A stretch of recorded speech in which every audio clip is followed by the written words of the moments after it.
Paz do Senhor, irmãos. Amém. Gostaria de meditar com os irmãos num assunto que era para estar nessa época do ano, todos comentando, né?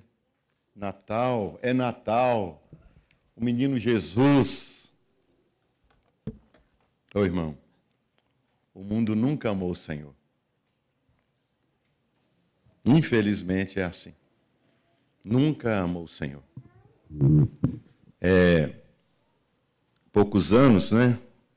Tinha mais cabelos pretos aqui. Essa época do ano, assim, existia um clima, né? Existia um clima de Natal, existia um clima que fazia lembrar que existia um Jesus, ainda que aquele na manjedoura.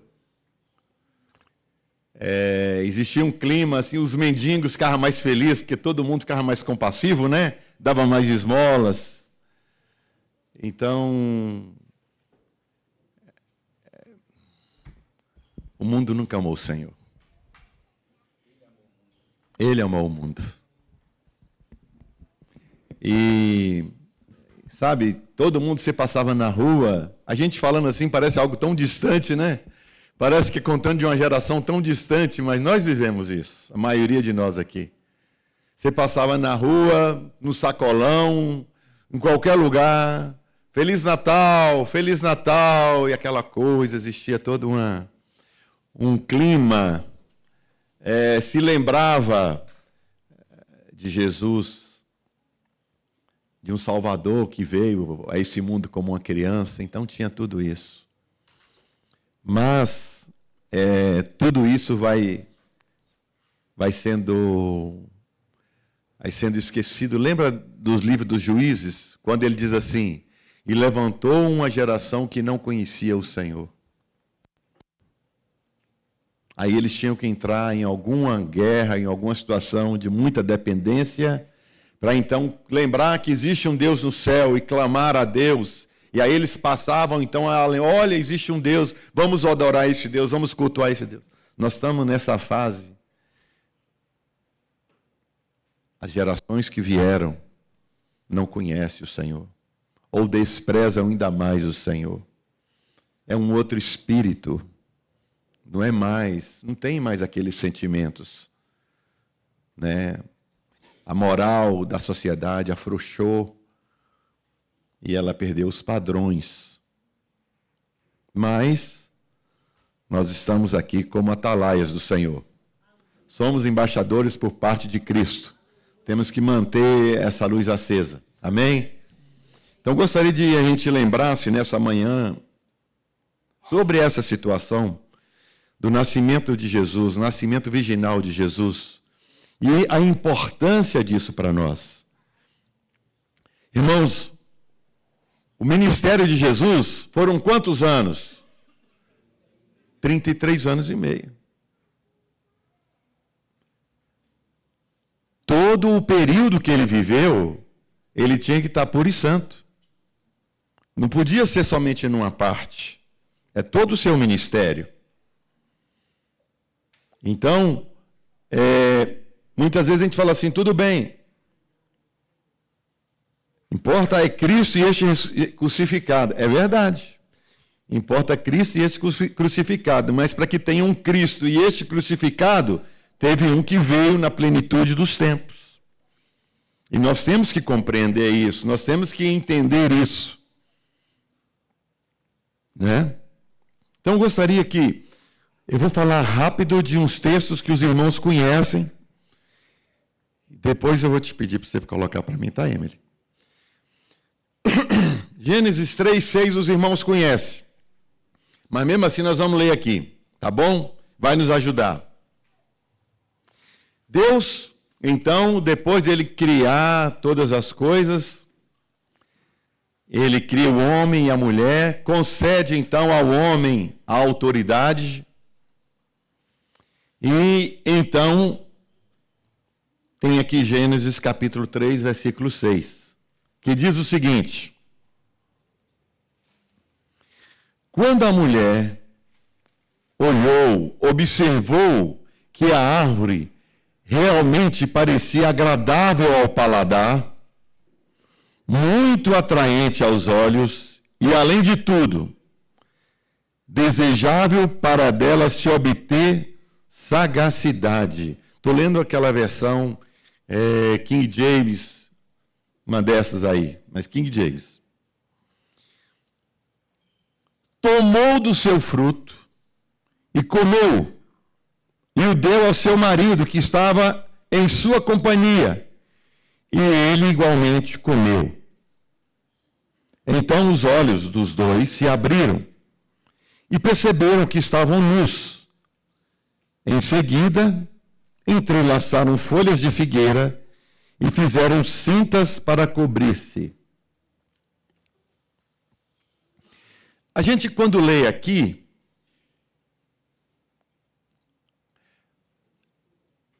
a gente pensa qual foi o pecado de Adão, qual foi o pecado de Eva.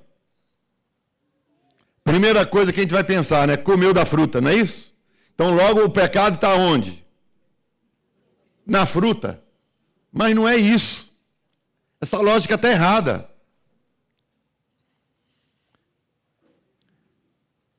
Na verdade, o Senhor deu uma ordem para eles. Eles tinham que estar atentos à ordem do Senhor. Então, o que aconteceu antes deles comerem foi que eles desobedeceram. O pecado original é a desobediência, não é a fruta. A fruta é só o objeto que eles pegaram. Mas eles feriram a santidade de Deus primeiro. Eles desobedeceram e, por isso, pegaram da fruta e comeram da fruta. Por isso que nós vamos entender que Jesus venceu. Por quê? Porque ele não comeu da fruta? Não, porque ele obedeceu. É o contraponto. Um desobedece e o outro obedece. Obediente até a morte e morte de cruz. A queda aqui é o contrário, né? Era para o nosso prazer, para eu ser como Deus. É exatamente o contrário. Então, irmãos, perceberam que estavam nus, caíram. Só que o que acontece com esse casal é o que acontece com todos nós. Neco leu uns textos aqui agora de manhã, Coríntios. Fala bem disso. Nós, eu não falo do mundo, tá? Porque o mundo está cego. Falo de nós, os cristãos, os que tiveram os olhos do entendimento iluminados pelo Senhor. Nós ainda não temos uma compreensão plena da nossa miséria, da nossa rebeldia. Nós ainda não temos. Nós somos muito bons aos nossos olhos. É mais ou menos como se, digamos que todos nós aqui, nesse ambiente, fossem portadores de de uma doença que está matando em segundos. Tá? Aquela brasileira, né? O vírus Sabiá, mata em poucas horas. Todo mundo contaminado com sabiá. E uns achando que o outro está pior do que ele. Coitadinho dele. Ele também vai morrer. É questão de segundos. Ou que a gente tivesse em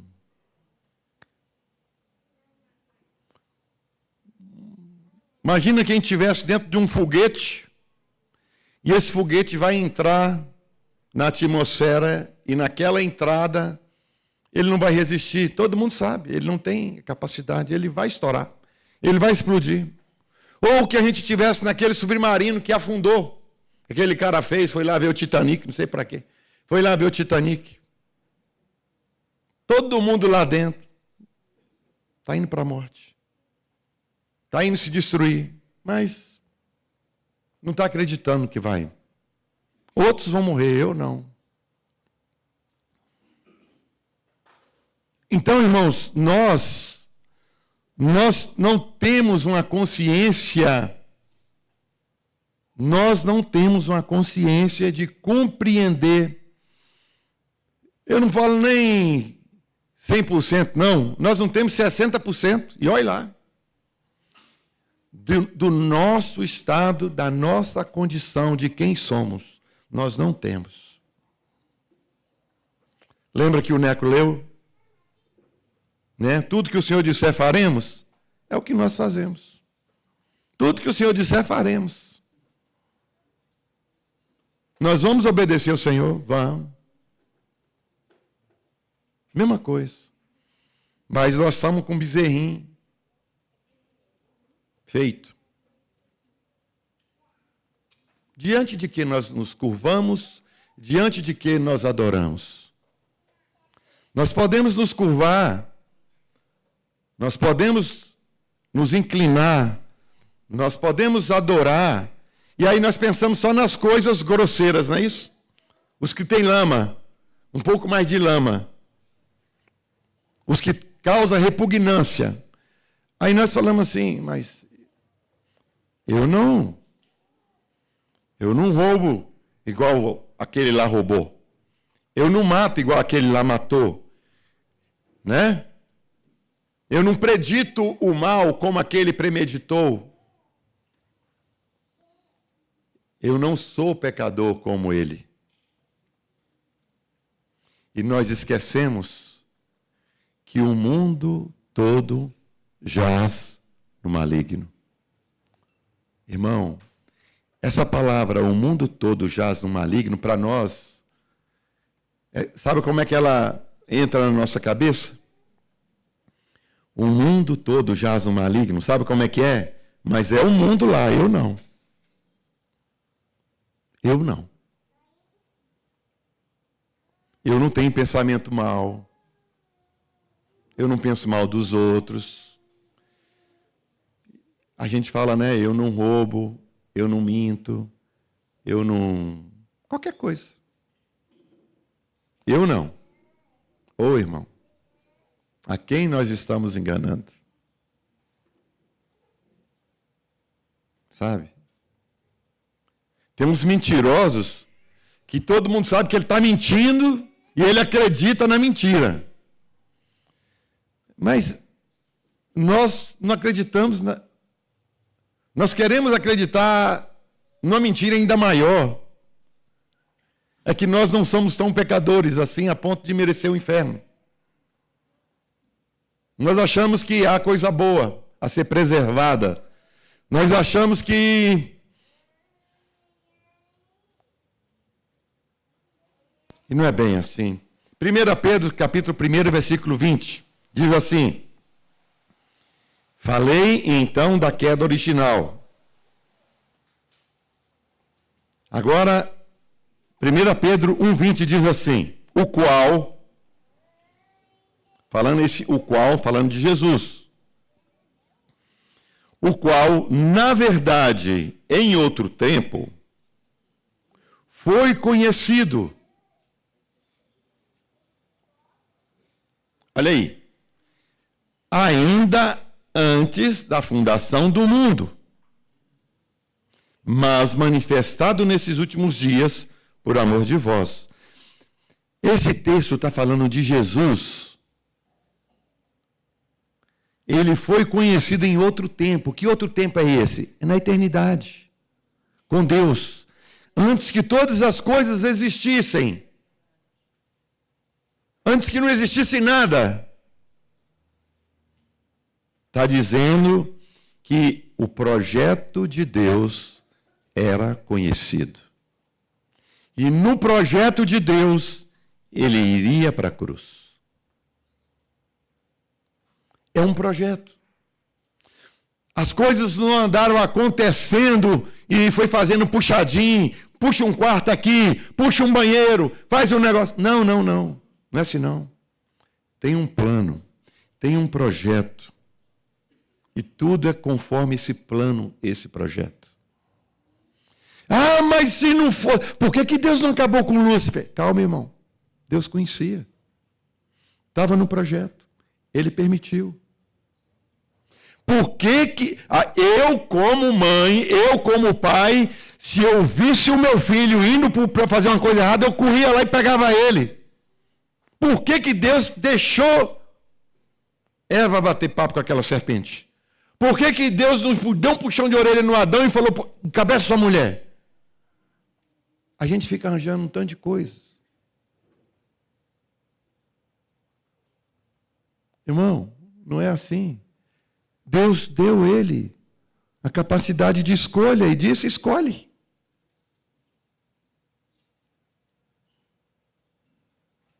E Deus respeitou as escolhas. Como Deus ele respeita as nossas escolhas hoje, mesmo erradas. Ele sabe que está errado. Ele pisca a luz, faz tudo. Acena a mão, pula, fala não. Mas a gente bota um óculos escuro, finge que não está vendo e vai e peca. Não é que não foi sinalizado. Foi sinalizado. É que nós não quisemos obedecer as advertências.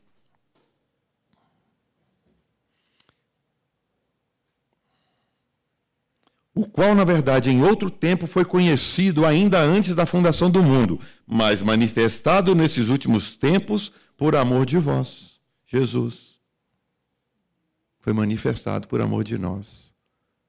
Não que a gente... Eu falo isso porque eu escuto muita música e eu escuto muitos irmãos falar, por que, Senhor, o Senhor olhou para mim? Por que o Senhor me viu? Irmão, estava todo mundo debaixo do pecado. Você não brilhou mais no pecado do que outro para chamar a atenção de Deus. Não foi assim. Foi o amor de Deus. Foi o amor de Deus que foi e derramou sobre a miséria de todos os homens. Ninguém é especial. O Filho amado, em quem tenho todo o meu prazer, é Jesus.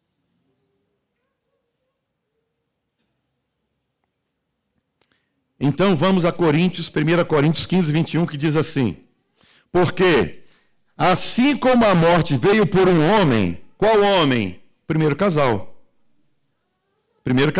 Adão e Eva. Da mesma forma, por um homem veio a ressurreição dos mortos. Que homem é esse? O Jesus, o Cristo. Porquanto, assim como em Adão todos morrem, em Cristo todos serão vivificados. Em Adão todos morrem. Em Cristo há poder para nos libertar dessa morte.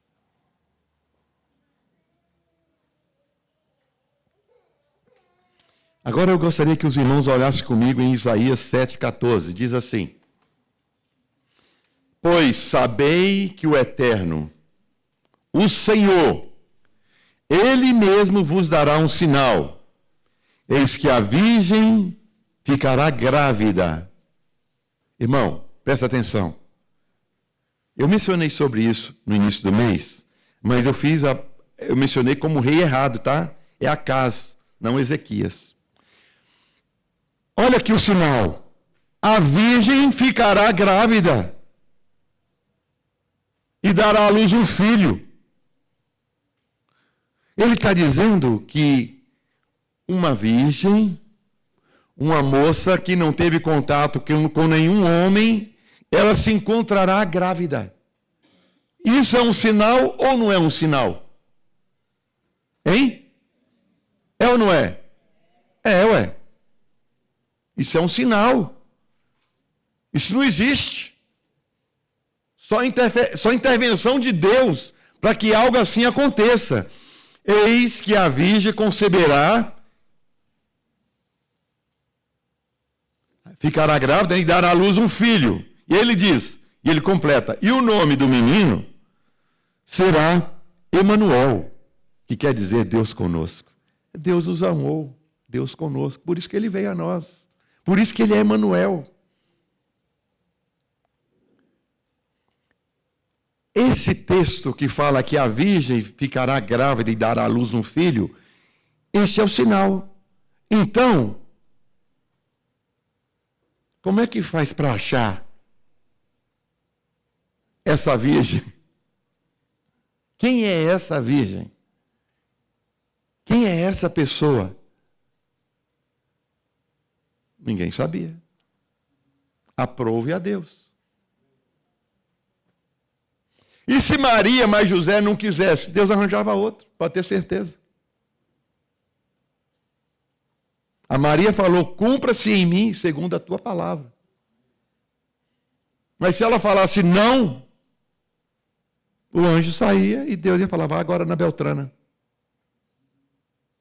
Mas ela se prontificou, ela se ofereceu ao serviço.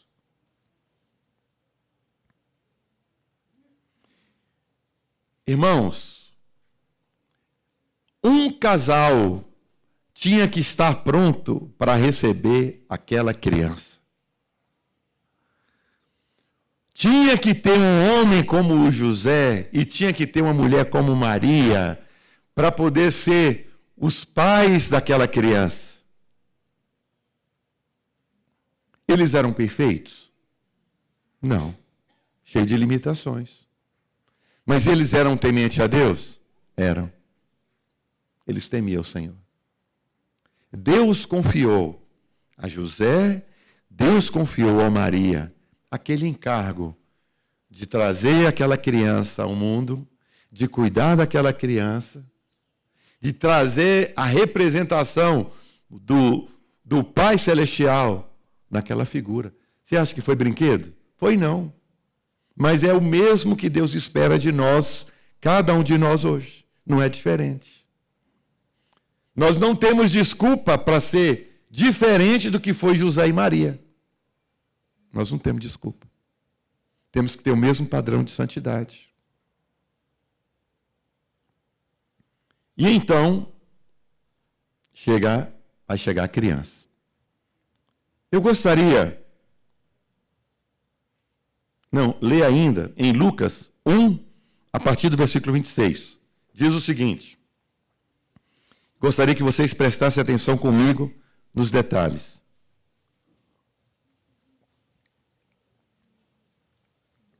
Então, no sexto mês de gravidez, então, no sexto mês, Deus enviou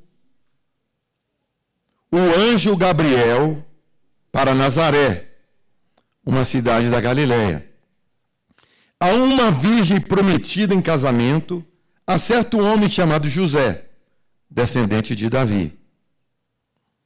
E o nome da virgem era Maria. O anjo chegou ao lugar onde ela estava e, a se aproximar, lhe declarou: alegra-te, muito agraciada, feliz entre todas as mulheres. O que você pensaria com uma palavra dessa? Ia tomar um susto, né? Por que você fala assim comigo? Não é isso? Foi o que Maria fez. O Senhor está contigo. Deus te abençoe. Diante de tais palavras, Maria ficou intrigada, imaginando qual poderia ser o motivo daquele tipo de saudação. Por quê?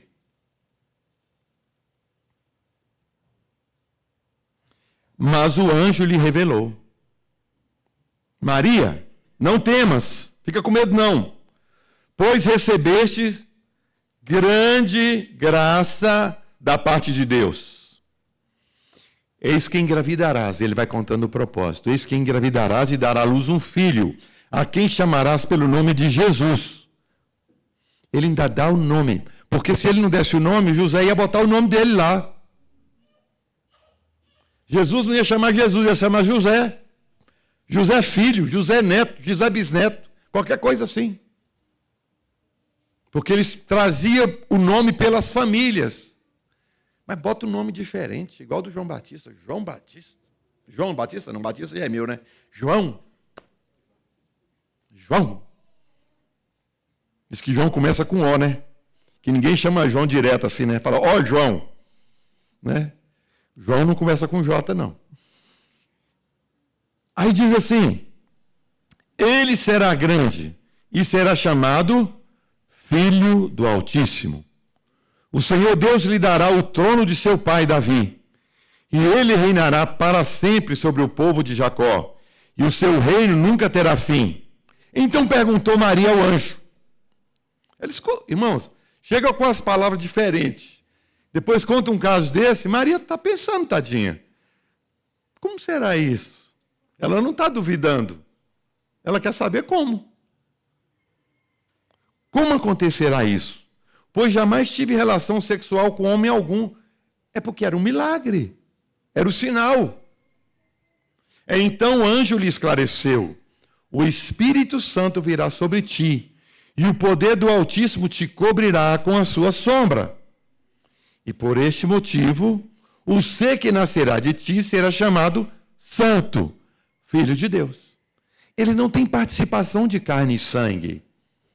Ele tem participação da mulher para trazer a figura humana. E tem a participação de Deus para que ele nasça sem pecado.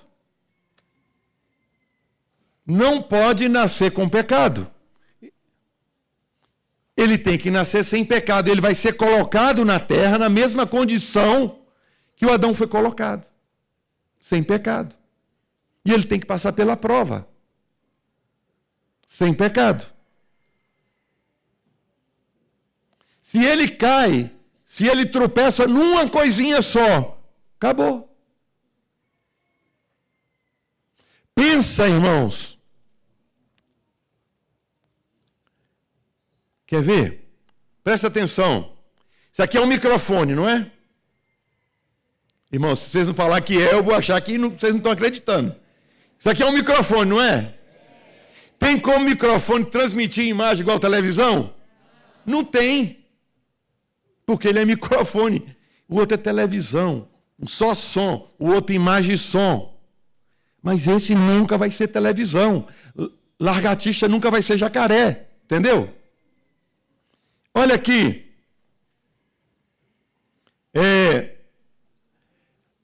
Adão, o nascido de Adão, nunca pode ser sem pecado.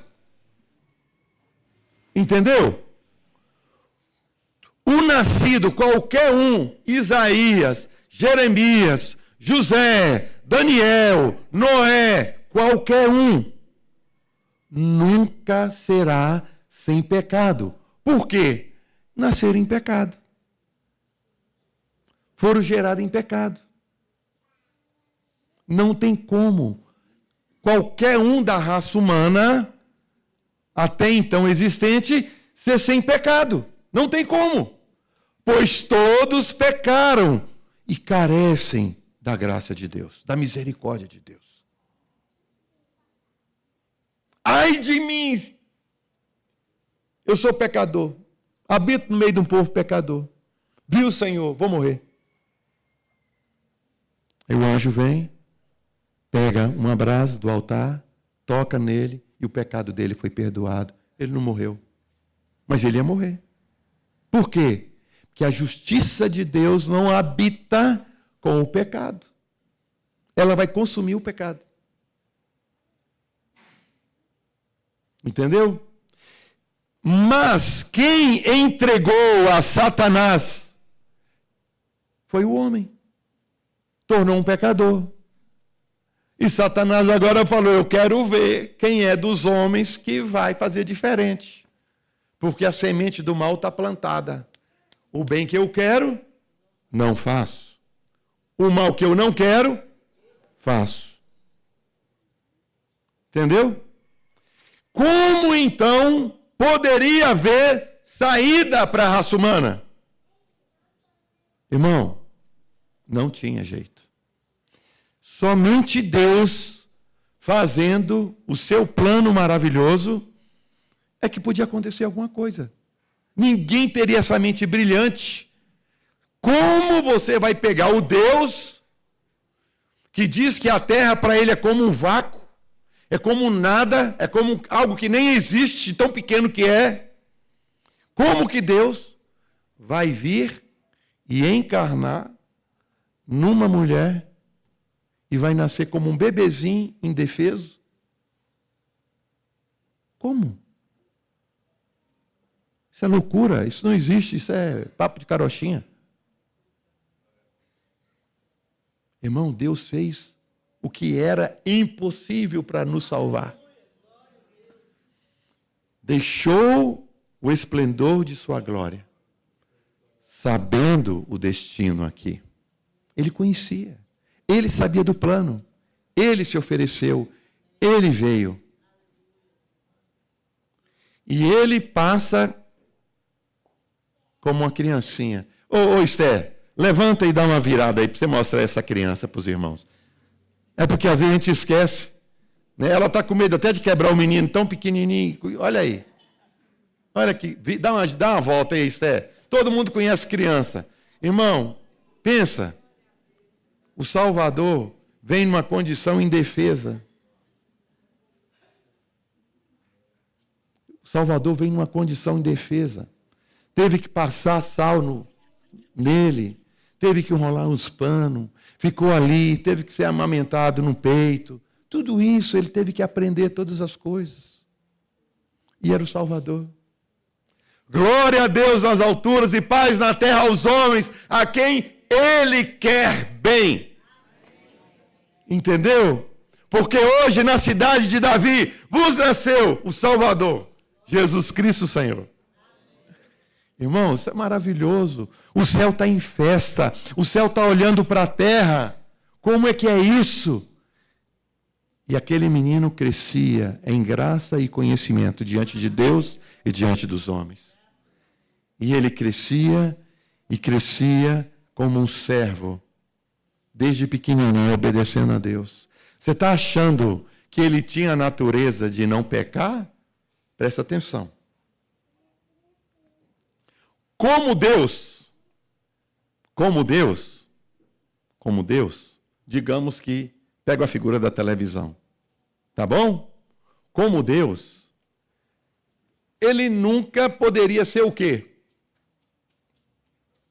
Ele nunca poderia pecar, porque não está nele, e não vai pecar, não está na natureza de Deus, isso não vai acontecer. A televisão nunca vai virar cadeira, ela é televisão, ela nunca vai virar cadeira, é diferente. Entendeu? Nunca vai pecar. Mas ele vem e ele vai passar por um teste. E ele vem como homem. Então a impecabilidade está relacionada a Cristo como Deus. Mas como homem tem a possibilidade. Por isso que ele tem que obedecer. Se ele não pode, se não tem chance dele pecar, o diabo ia falar assim: estou fora. Não vou participar dessa brincadeira, não.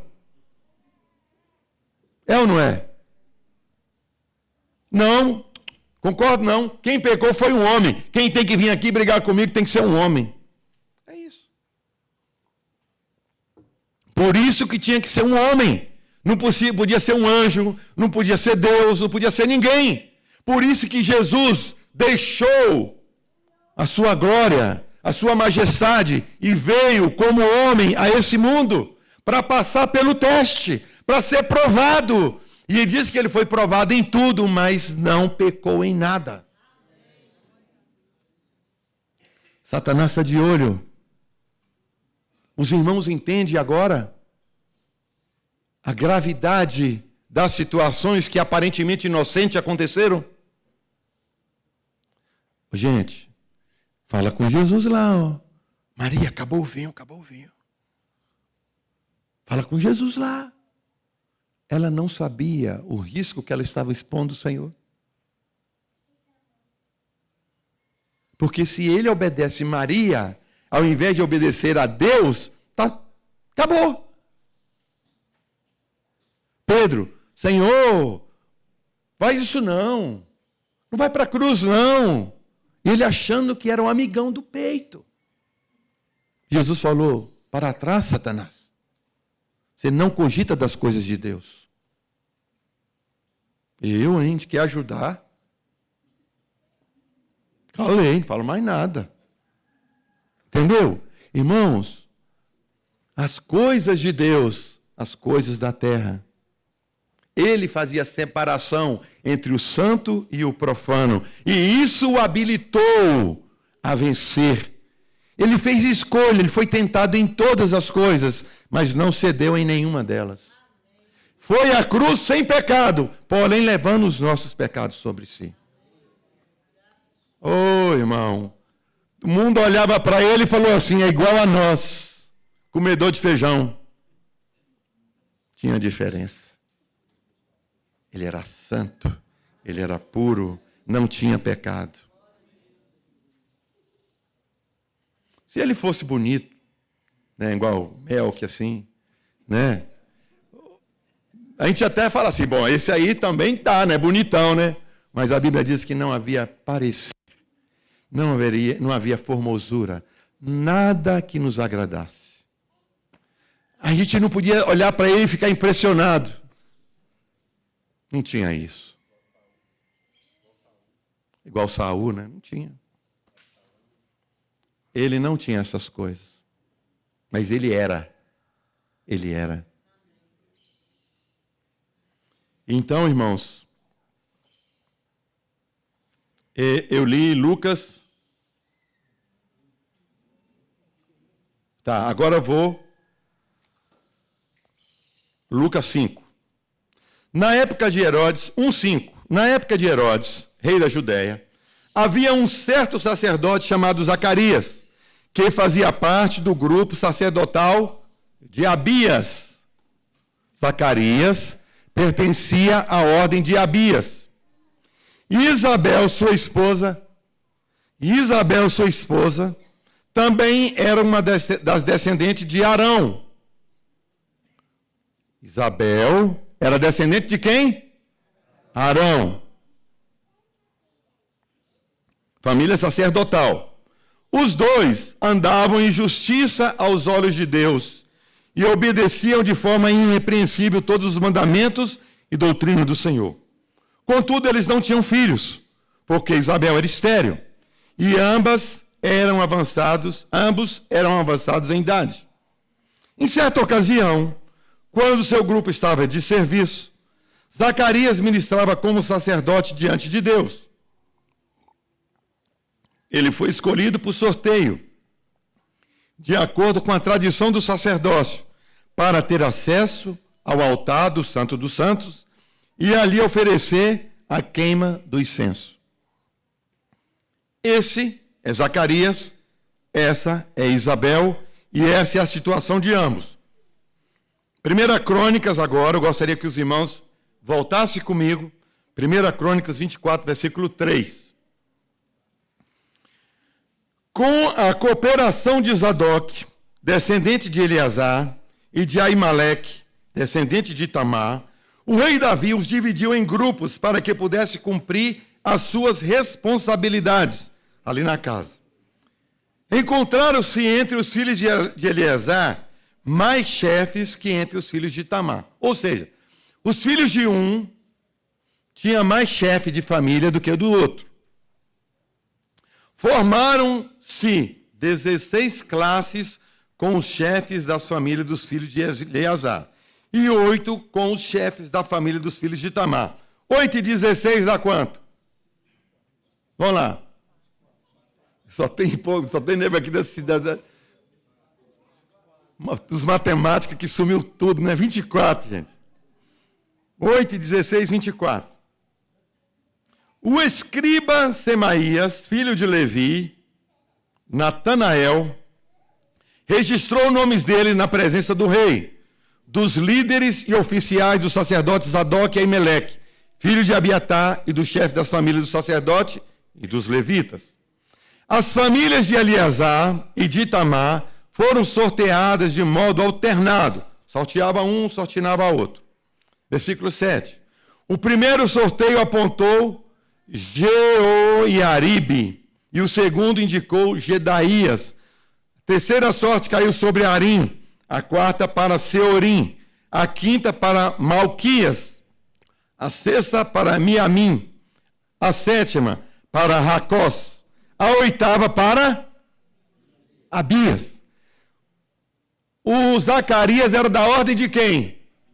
Abias. Não são 24 aqui? E quantos meses do ano? 12. Então você pega 24, divide por 2, então você vai ter 2 trabalhando em cada mês. Então eu botei aqui, melhora, aquela câmera está para mim ou está para lá, não? Está para lá a câmera? Eu queria que virasse aquela ali para cá, para os irmãos daqui entender, ver melhor.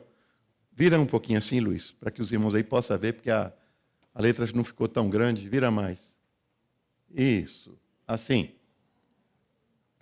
E aí, dá para os irmãos ver aqui ou tem que mexer aqui? Hein? Tá bom? Então tá bom.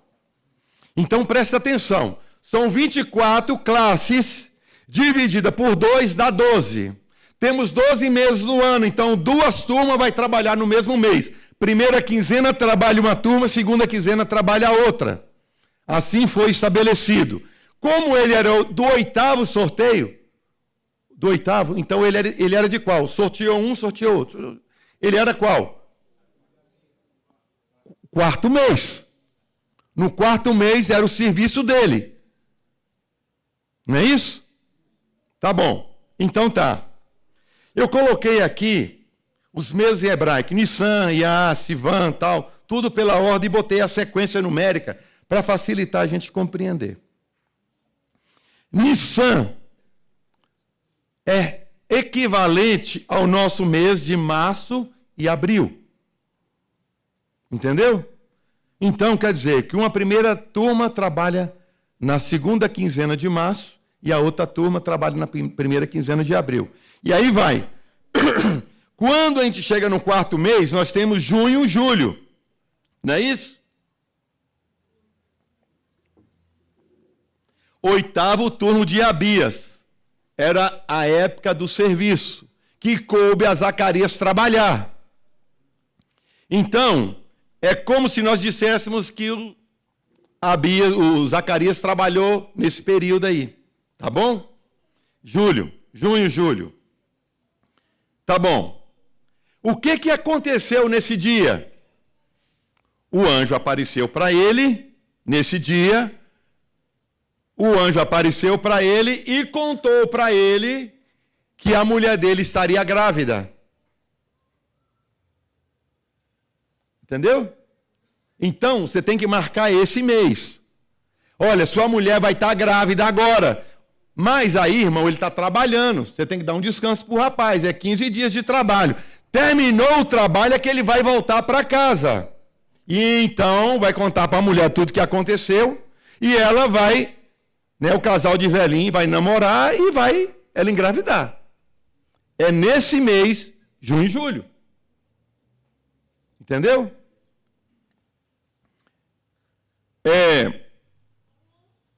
Se você pegar esse aí, o 4, você não conta, porque o 4 o rapaz está trabalhando. Então, logo a seguir, é o período que vai começar a contar o período dos 6 meses. Não foi com 6 meses que ele apareceu a Maria? Então, tem que contar 6 meses. Então, você conta. Começa do 5. 5, 6, 7, 8, 9. O 10º é o 6º mês. O 10º é o 6º mês. Nesse 6º mês é quando o anjo aparece a Maria e fala para ela, agraciada, feliz entre as mulheres. É no 6º mês, que equivale ao nosso dezembro, janeiro. Entendeu? Então, a possível gravidez de Maria se dá nesse período. Porque foi no 6º mês da Isabel que a Maria se encontra grávida e vai visitar sua prima nas montanhas. Quando ela chega lá, o João Batista mexe na barriga da Isabel. Aí tem aquela questão toda das profecias, né? Elas profetizaram, né? Bendito que está no teu ventre e tal, tal. Ninguém contou, não teve ultrassom. E ela já conta lá que está grávida. Foi aqui, dezembro, janeiro. Aí, irmãos, se ela está grávida aí, você conta daí para frente 9 meses. Você vai dar lá a data provável do nascimento de Jesus. Né? Porque eu não acredito que Jesus foi prematuro. Ele nasceu na plenitude dos tempos. Né? Então, vai dar provavelmente setembro, agosto, setembro, outubro. É isso aí. Ó. Ninguém precisa saber a data precisa, mas é por aí. Volta do mês de setembro, que é a data do nascimento de Jesus. Irmãos, agora você entende, passa a segunda figura para mim, por favor. Eu gostaria que os irmãos entendessem o seguinte. Aquele mês, volta a figura lá, por favor. Que mês é o do provável mês do nascimento de Jesus? Elu, não é isso? Elu é o mês junho, né? É no mês de junho, ó, 6. Mês 6, que equivale a agosto, setembro nosso, né? Então tá bom, passa a figura. Elu, quando a gente olha aqui, está muito pequenininho. Irmãos, é assim, ó, o amarelo está dizendo que é a temperatura mais forte em Israel. Conforme, olha aí, olha que bacana, tá vendo? Calor máximo. O mês de Elu está qual desses aí? Olha aí. É o de baixo, é o último amarelo. Entendeu? O mês de Elu. Está aí. É época de figo, uva e tâmara. É o mês provável que Jesus tenha nascido. Um mês de calor, um mês quente. Os irmãos entendem agora que quando os anjos aparecem no meio do pasto, os pastores não estão guardados dentro do curral, mas eles estão no ar livre porque está calor, está quente. Você está entendendo? Está muito quente lá em Israel nessa época do ano. É muito calor. Então está todo mundo no pasto, no ar livre. Você está entendendo? Porque a estrebaria está vazia, não tem gado lá dentro. Porque está calor, ninguém vai ficar lá dentro. Está todo mundo quente. Entendeu? Não pode ser dezembro, porque dezembro, se as meninas colocar a figura aí para cima, é mês de neve. É o mês 10, Tebet. É mês de frio. Esse aí, Tebet. Ele é mês frio, chuvoso, neve nos montes. Quando Jesus chegou, o pessoal estava no campo, não estava com frio. Entendeu? Faz sentido? Ué. Se tivesse frio, como é que ele ia aguentar na estrebaria lá? Tadinho. Irmãos, isso aqui é só para a gente entender que ele veio numa época certa, descrita. Ele teve que vir como homem. Se ele não vem como homem, Deus preparou todas as coisas. Ele veio no tempo certinho, encaixou para nos salvar, para desenvolver todo aquele processo. Aqui não tem mago, não tem nada, irmão. Os magos vêm depois. Quando os magos do Oriente aparecem, né? Herodes faz um cálculo. Quando foi que você viu a estrela? Vi a estrela em 2022. Foi lá que começou? Foi 2022. Tá bom. Então você veio ver o rei dos judeus. Tá bom. Cadê os magos? Não voltou, não? Não voltou, não. Ninguém veio. Então faz o seguinte, vai lá em Belém e mata todas as crianças de 2 anos para baixo. Ele fez um cálculo. A idade aproximada do menino. Deu uma folga ali, talvez, uns 6 meses, para lá e para cá, mata as crianças. Mas José foi advertido pelo Espírito. Pega Maria, tua mulher e a criança e sai. Você já imaginou, irmão, se o José fosse um cara cabeça dura igual eu? Senhor, tem que resolver os negócios amanhã ainda. Não dá. A espada está chegando, pegava nós. Entendeu? Por isso que a obediência é algo importante. A obediência. Falou, obedece. Então, pode tirar. Então, irmãos, o que acontece com as figuras? Elas são importantes. Ela conta para nós uma história. E aí Jesus crescia. Aquela família veio para servir aquele ministério. Irmãos, se fosse eu e a Marta para cuidar de Jesus, você já imaginou a responsabilidade? E a gente fala assim, não, mas eu estou me anulando por essa criança. Já imaginou?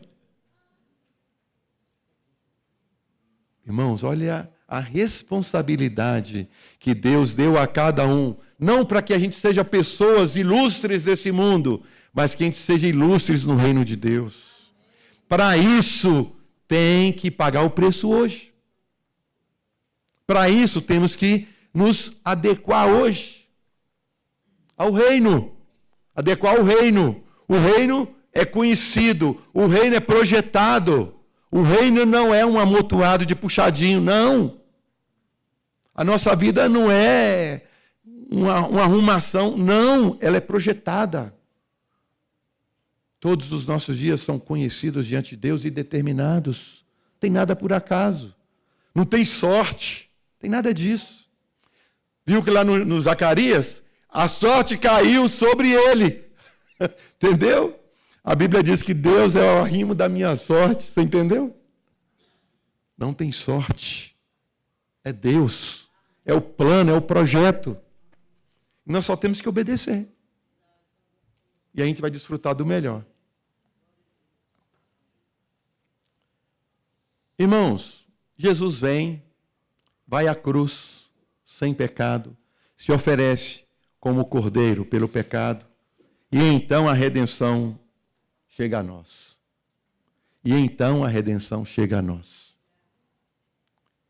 E agora ele faz algo ainda mais maravilhoso. Você sabe que tem algumas palavras que a gente ama, não tem? Tem algumas palavras que a gente ama.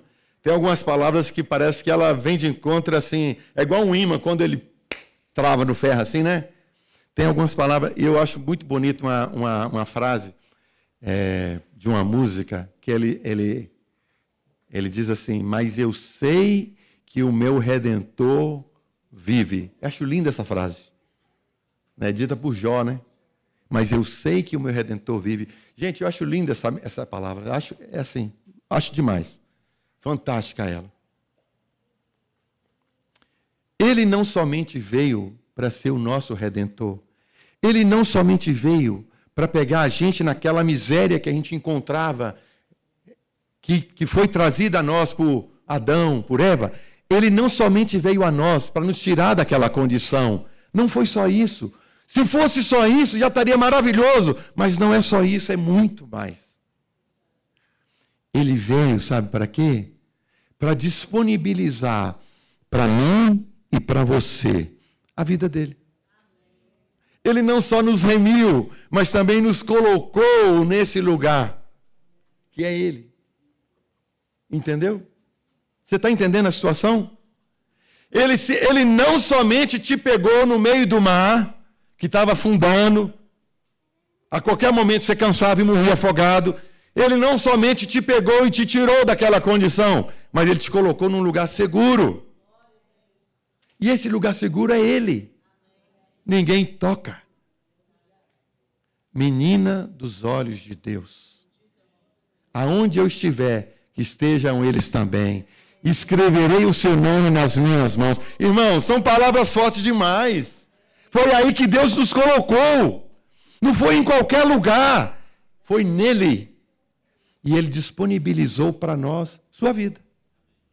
Ele pegou a vida celestial, a vida do céu, e falou, agora é possível para você, Haroldo. Você não precisa mais das folhas de figueira de Adão. Você não precisa mais de qualquer outra coisa. Eu te dei o melhor. Eu te coloquei no lugar que não tem como ser removido. Você está colocado num lugar, irmão, celestial, aonde não há pecado. Foi lá que ele nos colocou, nos tirou do império das trevas e nos colocou no reino do seu Filho amado. Foi aí que ele nos colocou. Mas nós temos um problema.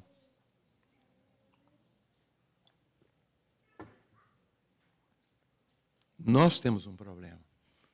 Lembra que Deus fala, né?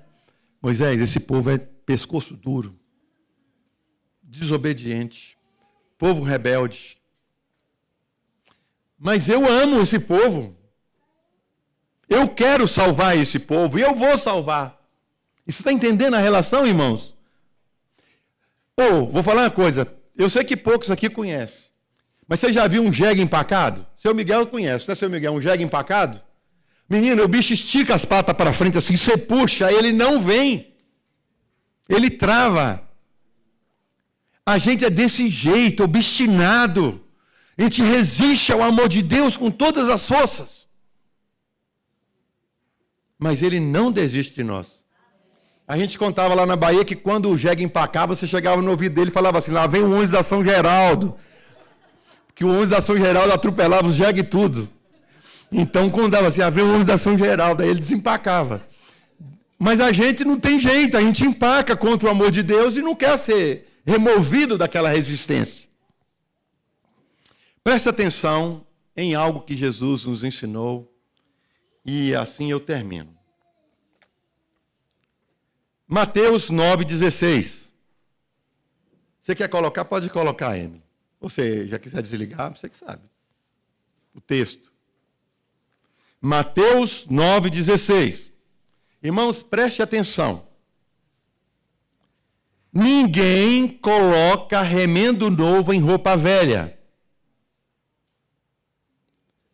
Deixa eu explicar. Na época de Jesus, você tinha algumas formas de fazer uma roupa.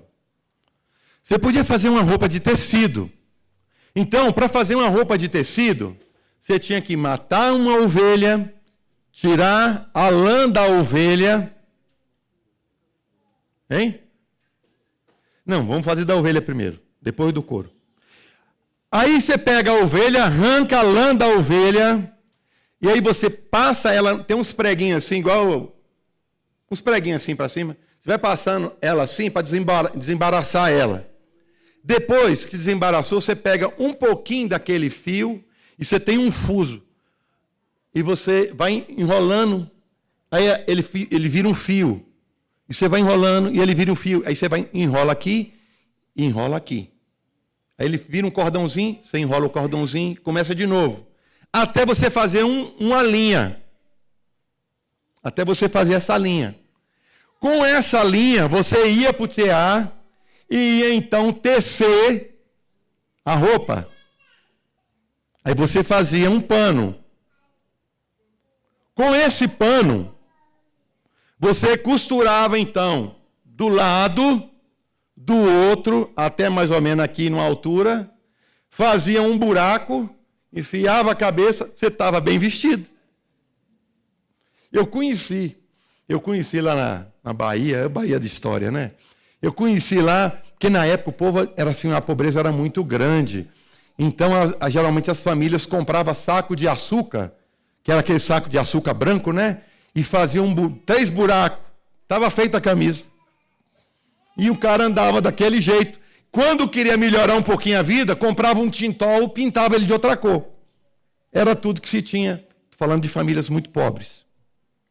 Mas na época de Jesus, aquela era o tipo de roupa para todo mundo. O que diferenciava? Você tem ovelha marrom, você tem ovelha preta, você tem ovelha branca. Você tem ovelha suja. Está meio amarelado. O pelo vai ficar daquela cor, então o máximo que se conseguia era misturar um fio com o outro, ficar igual a camisa do Silas aqui. Branco com preto, branco com amarelo. Fazia um tecido. Era isso. Os mais enriquecidos, então, tingia. Tingia com casca de cebola, tingia com algum molusco, tingia com alguma outra fruta. Entendeu? Tingia.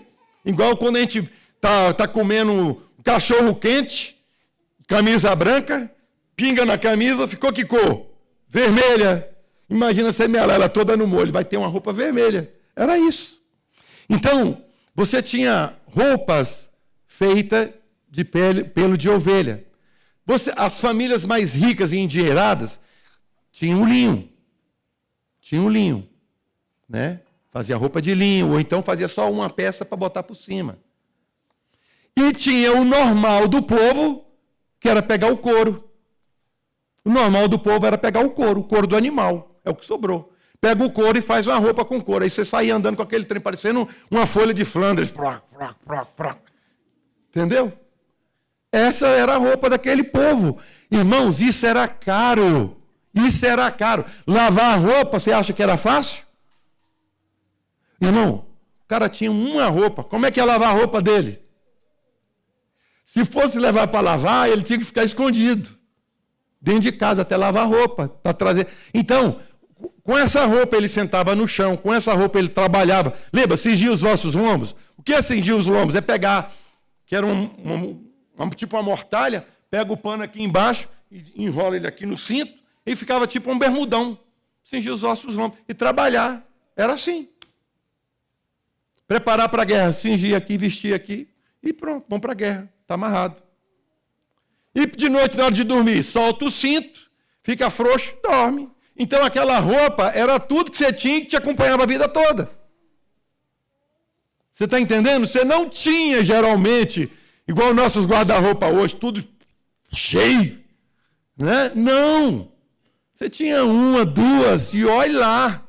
Por isso que João fala assim, olha, quem tiver 2 túnicas, quem tiver. Você está entendendo? Quem tiver. Ou seja, quem tiver aí dinheiro, tem conseguiu comprar 2, reparte, dá uma para o outro que não tem. Não tem. Sabe por quê? A maioria andava com aquele calçolão de couro, vestido aqui para baixo, aqui, aquele negócio de couro duro, ficava com o lombo o tempo todo no sol. Se você estiver duvidando, você olha aqueles hieroglifos da China que ele tem lá, você vai ver como é que era. Era assim. Então, roupa era um negócio caro. Roupa era um negócio difícil, era para a vida toda. Entendeu? Era assim, não era brinquedo igual nós temos hoje. Você troca, sai de manhã, de tarde, já chega, não estou aguentando essa camisa, tirou e trocou. Não, vai ter que aguentar a vida toda isso aí, ó, com essa roupa. Por isso que a Bíblia faz menção de Jesus com aquela roupa que botava por cima. Aquilo era tipo um paletó, cara. Aquilo ali era o melhor dos melhores, né? A dele era colorida. Botada por cima, lembra? Que os soldados lançaram a sorte para ver quem ficava com ela. Aquilo era o melhor dos melhores. Toda colorida, bonita, tecida de alto a baixo, não era feito de emenda, não. Então, irmãos, a roupa era algo assim. Era algo que acompanhava todo o seu dia. Então, vou te falar uma coisa, tinha umas roupas que mudavam de cor, né? Vai fazer o quê? Então, era assim. Você vai entender agora, naquela parábola do casamento, das bodas, por que você não veio com a roupa para a festa? Por que você está com a mesma roupa do regaço, do trabalho lá? Você tinha que ter vindo com a roupa de festa, de casamento. Você não veio por quê? Você lembra? Olha, se você deve a alguém e você pegou como garantia que vai receber o dinheiro, a túnica, a Bíblia diz, devolve ele de noite para ele dormir, porque de noite ela servia como cobertor. Entendeu? A roupa era muito importante para ele. Então, o que Jesus está dizendo aqui? Ninguém coloca remendo novo em roupa velha. Porque o remendo, o que o remendo faz? Gente, isso aqui é interessante. Nós estamos falando de algodão. De algodão não, de lã. O que acontece com esse produto? Ele encolhe. Quando bate sol, quando ele esquenta, ele não dilata, ele encolhe. Então, se você pega um remendo novo e coloca numa roupa velha, quando o novo encolher, o que acontece com o velho que não encolhe mais? Vai rasgar. Ele é mais fraco. E aconteceu comigo uma vez um negócio, eu comprei uma blusa de frio, e eu estava morando, na época eu fui morar nos Estados Unidos, e eu cheguei lá, fiquei deslumbrado, vi aquele tanto de máquina, nunca tinha visto aquilo, né? Máquina de lavar roupa. E lá tinha um negócio assim, lavar roupa quente, com água quente. Cara, eu falei assim, gente, isso deve ser bacana. Já que eu paguei, eu vou usar água quente. Botei para lavar água quente. Quando a roupa saiu seca, ela cabia no Natanael. Ficou desse tamanhozinho aquela blusona, sabe? Encolheu toda. É mais ou menos isso que ele está dizendo aqui. Se você botar, ela vai encolher com calor e vai rasgar a outra. E a outra não vai ter força para resistir o empuxo e vai rasgar. Então ele diz aqui, ninguém coloca remendo novo em roupa velha, porque o remendo força o tecido da roupa e o rasgo aumenta. Perdeu os dois. Nesse texto você perdeu um, no outro texto você perde os dois. Vou ler agora no outro sobre esse aqui, que está em Lucas 6,36. Diz assim, e lhe acrescentou essa parábola para pensar. Detalhe. Os discípulos de João, os fariseus, estavam por ali e viram Jesus chegar numa determinada casa e comer com publicanos, com pessoas que eles não davam crédito. E eles ficaram com raiva. O vosso mestre come com publicano e pecadores. E criminaram Jesus. Como pode ele dizer Messias e ele está misturado? Está aí um detalhe interessante. Jesus, ele não misturava. Jesus ia, pregava, estabelecia a verdade e falava, quer? Vamos. Não quer? Ele vazava, não peques mais. Fica livre do teu pecado e não peques mais. Jesus não andava de bate-papo com os pecadores, tudo amiguinho dele. Não era isso que a Bíblia está ensinando, não. A Bíblia fala que ele ia até eles, pregava a verdade, instruía e dizia, você crê? Creio. Então vai e não peques mais. Muda de atitude, muda de vida. Isso não é desculpa para nós andar com pessoas erradas, com os amiguinhos. Não. Lembra de Jezabel, a família de Jezabel, o que fez com aquele rei lá, porque fez amizade misturada. Entendeu? Então, irmãos, em Lucas, quando ele diz isso, ninguém tira um remendo, porque aquela turma está reclamando de Jesus estando com os pecadores, com o fariseu.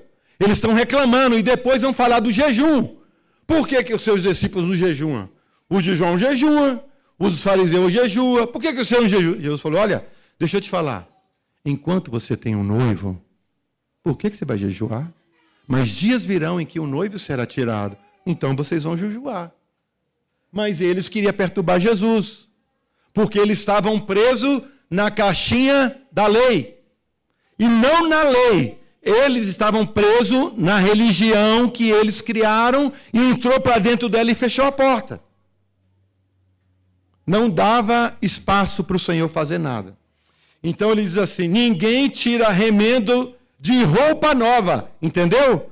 Não é pegar um remendo novo que ele está dizendo. Ele está dizendo o seguinte, você tem uma roupa velha e você ganhou uma roupa nova, porque a velha rasgou. Ele está dizendo, ninguém em sã consciência pega dessa roupa nova e tira um pedaço e costura na roupa velha. Fala, isso é loucura. Você vai ficar com a roupa nova. Você não vai fazer o contrário. Ela é nova. Ele está dizendo, ninguém tira um remendo de roupa nova e o costura sobre roupa velha. Você faz isso, você estraga as duas. Você perde a nova e estraga a velha de novo. Jesus está dizendo isso. Se o fizer, certamente estragará a roupa nova. E além disso, o remendo novo jamais se ajustará à velha roupa. Não dá certo. Irmãos, o que Jesus está querendo falar para nós aqui? O que nós podemos aprender aqui? não tem como salvar o velho homem. Não tem como. Não tem como você pegar algo do céu e colocar no da terra. Ah, eu minto, quero trabalhar só a mentira, vou parar só de mentir. E o resto? Não, o resto eu estou satisfeito com ele, eu estou bem aqui. Jesus está dizendo, não, você tem que trocar a roupa toda. Você tem que trocar a roupa toda. Você não pode ficar fazendo um remendo na roupa velha. Você não pode fazer isso. Ah, mas eu gosto muito de... qualquer coisa nessa mão. Bota estudo, bota qualquer coisa desse mundo, bota qualquer coisa. Eu gosto muito disso. Você tem uma roupa rasgada, e essa roupa rasgada significa o quê? Ela pode significar para mim muito. Eu gosto de notícia. É um buraco que eu tenho na minha roupa velha. Aí eu quero tratar essa questão do buraco da notícia, eu quero me dedicar mais a Deus. Então eu vou pegar do céu para tapar esse buraco aqui e vou continuar com a minha roupa velha. Não, irmão, Jesus está dizendo que isso não pode. Vai perder as duas roupas. O que o Senhor está dizendo é troca de roupa. Troca de roupa. Seja celestial, não seja terreno. Tenha uma vida em abundância. É isso que ele está dizendo. Ele está dizendo, não misture o santo com o profano. É isso que ele está dizendo. Entendeu? Não é fazer ajuste no caído. É trocar de vida. Eu vim para que tenham vida e a tenham em abundância. Ele, como eu disse, ele não só nos redimiu, mas ele também disponibilizou a sua vida para nós. Então agora é não mais eu, mas Cristo. Mas é Cristo 100%. Não é Cristo 5% e o resto continua. Não, irmão. O que entra no céu é 100% Cristo. Não é metade. Não é 99%. O que entra no céu é a palavra de Deus. Ele é o Filho amado. Nele eu tenho prazer. Quem tiver nele, tem prazer, Deus. É isso. E nós temos dificuldade. E nós queremos remendar a nossa vida. E nós queremos fazer arranjos na nossa vida terrena. E nós queremos ser crente numa parte e em outra parte não. Irmão, não dá. Não dá. A outra parte desse texto, lendo agora em Mateus 9, seguindo o versículo 17, ele diz assim: nem se põe vinho novo em odres velhos. É a mesma questão. O odre velho, a roupa velha. Você não pode pegar ela fazer remendo de roupa nova na roupa velha, a outra botar o vinho novo no odre velho. O que acontece com o odre velho? Você colocou o vinho dentro dele. Ele vai então...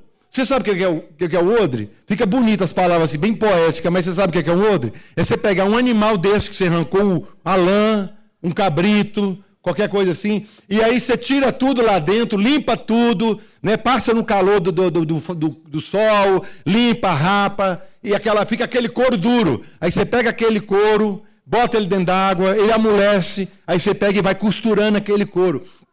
Aí fica como se fosse um animal sem nada dentro. As patinhas, 2 patinhas aqui, 2 patinhas aqui, o pescoço, porque a cabeça você arranca. Fica aqui nesse buraco daqui é onde você vai beber a água. Você vai amarrar no pescoço aqui, ó. Vai amarrar. E ali é o lugar de você beber a água. As perninhas é o lugar que você segura para carregar as alças. Então a barriga dele é o lugar onde você vai botar depois o líquido lá dentro. Isso é o odre. A palavra é muito bonita. Mas vai ver como é que é. Entendeu? Aí você pega aquele odre ali, coloca vinho dentro dele ali e o vinho vai fermentar. No processo de fermentação, ele vai esticar o couro. E o couro aguenta aquela primeira esticada. Mas se você pega um odre já foi usado, já dilatou, e... gente, sobrou um pouquinho de vinho. Pega aquele odre, mas está velho. Mas pega assim mesmo. Colocou lá dentro. Na hora que ele fermentar, o couro vai estar todo ressecado, vai rasgar. O que você vai perder? O outro que você não pode carregar mais nada dentro dele, água, azeite, você não pode botar mais nada lá dentro dele, e perde o vinho que estava sendo feito. Perdeu tudo. Perdeu um, perdeu o outro. Na roupa, perdeu um, perdeu o outro. Entendeu? O que Jesus está dizendo aqui, ó? Mas se põe vinho novo em odres novos, e assim ambos ficam conservados. É assim. No de Lucas, ele acrescenta algo aqui, que nós só vamos entender se a gente entender que eles estavam falando da caixinha deles. Lucas 6, versículo 37. Da mesma maneira, não há alguém que coloque vinho novo, não há alguém, ou seja, ninguém é louco de fazer isso, de colocar vinho novo em recipiente de couro velho. Ora, se cometer essa besteira, né, o vinho novo, ao fermentar, arrebentará o recipiente, se derramará e danificará o recipiente onde fora colocado. Agora preste atenção. Ao contrário, o vinho novo deve ser posto em um recipiente de couro novo. Agora olha aqui o que Jesus acrescenta. Pois pessoa alguma, depois de beber vinho velho, prefere o novo. Pessoa alguma, depois de beber o vinho velho, prefere o novo.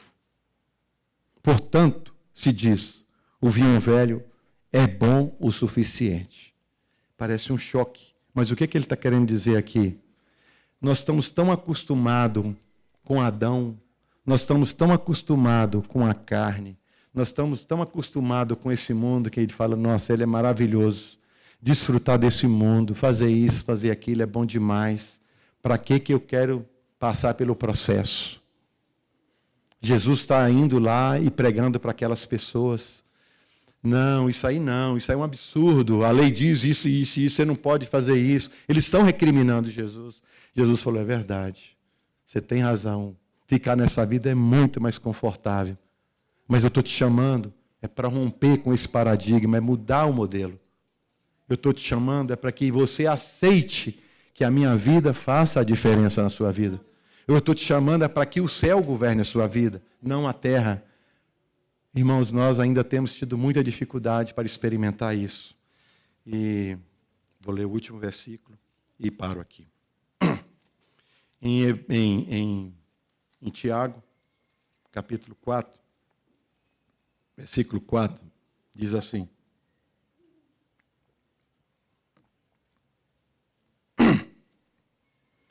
Adúlteros e adúlteras. Você sabe o que ele está dizendo aqui? Ele não está falando de ninguém que traiu seu marido ou sua esposa. Não é isso que ele está dizendo. Quem é o esposo aqui? Ele está falando de Jesus. Vocês que têm a Deus como Senhor. Vocês que dizem que são servos de Deus, mas estão vivendo de acordo com o mundo. Ele está dizendo que isso é adúltero e adúltera. Ele está dizendo que nós não estamos sendo fiel ao nosso Redentor. Então ele diz aqui, adúlteros e adúlteras, não sabeis vós que o quê? Que a amizade do mundo é inimizade de Deus? Está vendo aqui onde é o adultério? O adultério aqui é a amizade para com o mundo. O parentesco com o mundo, a concessão para o mundo, ele está dizendo, esse é o adultério de vocês. Mas nós não consideramos isso adultério, por isso nós praticamos. Entendeu? Isso quer dizer que nós não temos uma visão clara do que é o céu, porque ainda nos deleitamos nos prazeres terrenos. Isso ainda alegra o nosso coração. Portanto, qualquer que quiser ser amigo do mundo, constitui o que de Deus? Inimigo. Ô irmão, você está entendendo como isso é uma afronta para nós? E nós achamos que não é tão sério assim? Mas eu não sou amigo do mundo. Ah, não? Eu falo por mim, irmão. Essa palavra encaixa em mim. Ou cuidai vós, que em vão diz a Escritura, o Espírito que em vós habita tem ciúmes. O Espírito de Deus, que foi plantado em cada um de nós, para trazer a natureza santa, ele não concorda em a gente se misturar com o terreno. Ele tem ciúme de nós.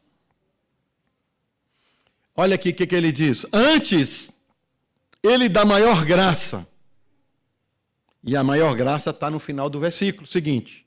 Portanto diz, Deus resiste ao soberbo. Soberbo aqui não é só a gente pensa que o soberbo aqui é o arrogante, é o galo. Não, o soberbo somos nós. Entendeu? Mas eu sou tão cabeça baixa, mas é soberbo, porque você não quer passar para a obediência, quer viver em desobediência. Você é o soberbo. Aí ele diz assim, Deus resiste ao soberbo, mas dá graça aos humildes. Humilde aqui, irmão, não é o coitadinho, o pobrezinho, que a gente acha, ele é tão pobrezinho. Não, irmão, ele é cheio de pecado igual todo mundo. O humilde que ele está falando aqui é o que cede ao Espírito. O humilde que ele está dizendo aqui é aquele que deixa Deus operar salvação na sua vida. Esse é humilde. Deus resiste ao soberbo, aquele que não cede, aquele que não se dobra, mas ele dá maior graça ao humilde, aquele que é um servo fiel. É isso que ele está dizendo. E nós temos dificuldade de entender porque nós não achamos que está tudo contaminado, nós não achamos que está tudo perdido. Nós achamos que a coisa não é bem assim, ainda tem jeito.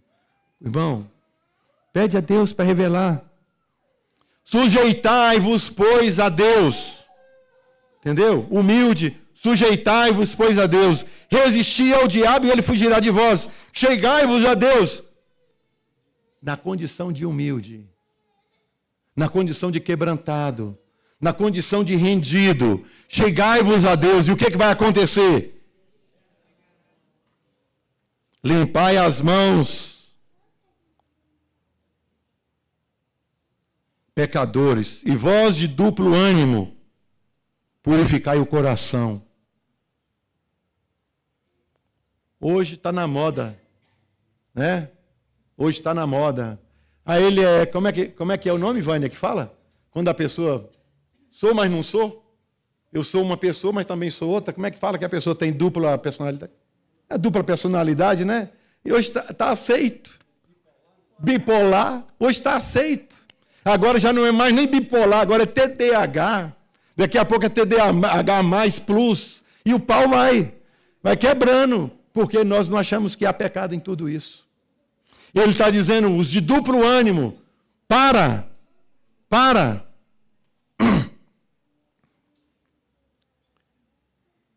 Purificai os corações.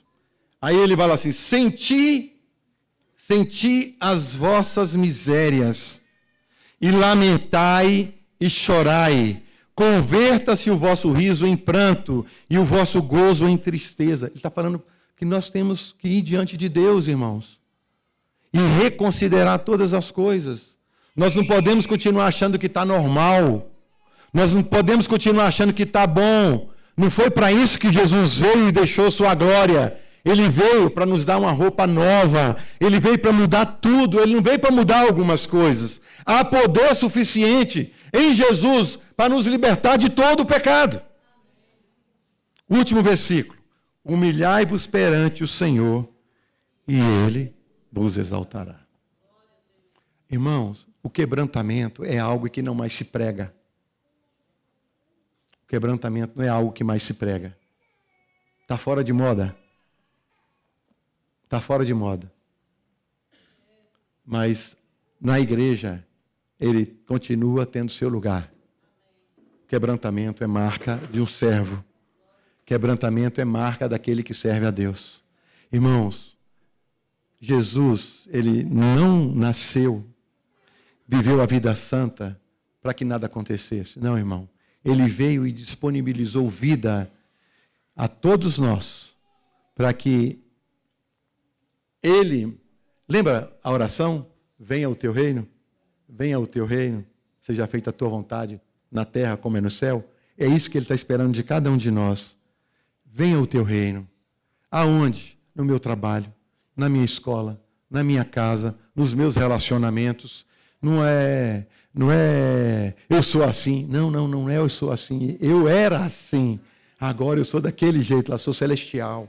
É diferente. Irmãos, isso é um desafio que Deus nos propõe a cada um. Muda de vida. Troca de roupa. Esteja preparado, seja celestial, não seja terreno. Abandone essa forma de viver. Vale a pena, né? Já imaginou escutar de Deus? Eu sempre olho para aquela frase, né? Bem-vinda, meu querido, estava te aguardando. Que Deus nos abençoe, irmãos. Vale a pena, viu? Vale a pena para mim também. Senhor, que o Senhor continue nos guardando, Senhor, nos ajudando, Senhor, a compreender que não vale a pena amar o mundo e desobedecer ao Senhor. Senhor, que o Senhor continue atraindo o nosso coração. Senhor, guarda-nos do maligno, mas guarda-nos de nós mesmos também, Senhor. Ajuda-nos a ser encontrados como servos fiéis, que amam, que temem a Ti, Pai. Ajuda cada um nas suas dificuldades, em nome de Jesus. Amém.